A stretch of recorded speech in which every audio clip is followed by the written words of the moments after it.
Hello, I'm Kerry Pickering, lead author on the paper Assessing the Adaptive Capacity of the Ontario Wine Industry for Climate Change Adaptation. The other authors on this paper are Drs. Ryan Plummer, Tony Shaw and Gary Pickering. In Ontario, the major limiting factors for grape and wine production are the cold winter temperatures and short growing seasons. In Ontario, climate change is creating warmer winters. This causes vines to deacclimate to cold temperatures. So when extreme cold temperatures do occur, as they did in the winter of 2014, vines are more prone to freeze injury and can die. Another change being recorded is an earlier growing season. This puts vines and buds at greater risk of damage and death from spring frosts. Meanwhile, hotter summer temperatures are causing an increase in disease and heat stress. To find solutions to these and other climate change impacts for the Ontario wine industry, the Ontario Grape and Wine Research Network was formed.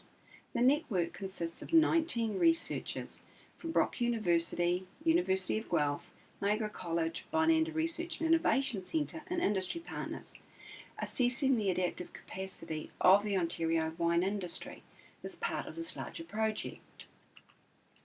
This figure illustrates the many other research projects being conducted by the network. These include climate modelling, new yeast strains, new varietals, developing guidelines to increase sparkling and appesamento wine styles. The successful implementation of these new technologies is dependent upon the industry's adaptive capacity. Adaptive capacity is the ability of a system to adapt. Technological solutions are one component of adaptive capacity. However, there are many other resources which also have an impact. This figure identifies the 8 resources we've found that were required for adaptive capacity within a wine industry. These resources were identified through an extensive review of the climate change adaptation and viticulture and enology literature.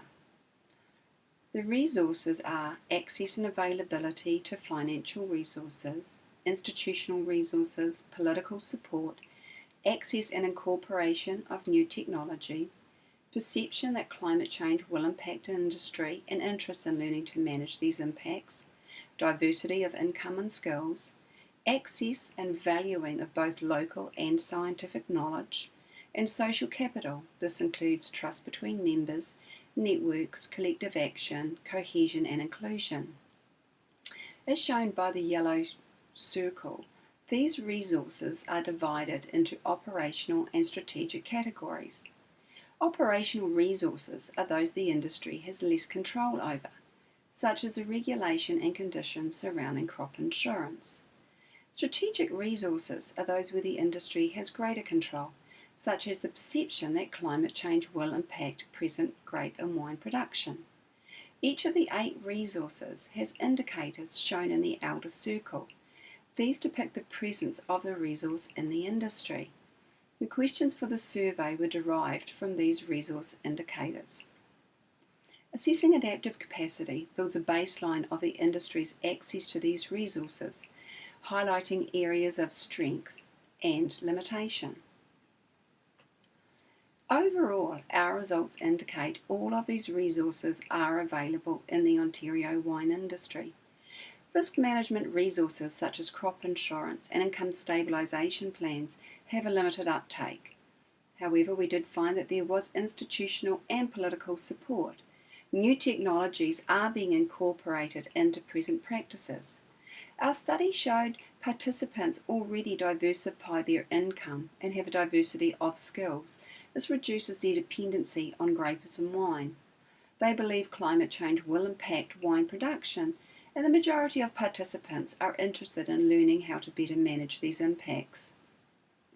This research is a first attempt to comprehensively define and assess the adaptive capacity of a wine industry. We look forward to any feedback on this research and hope you find it informative.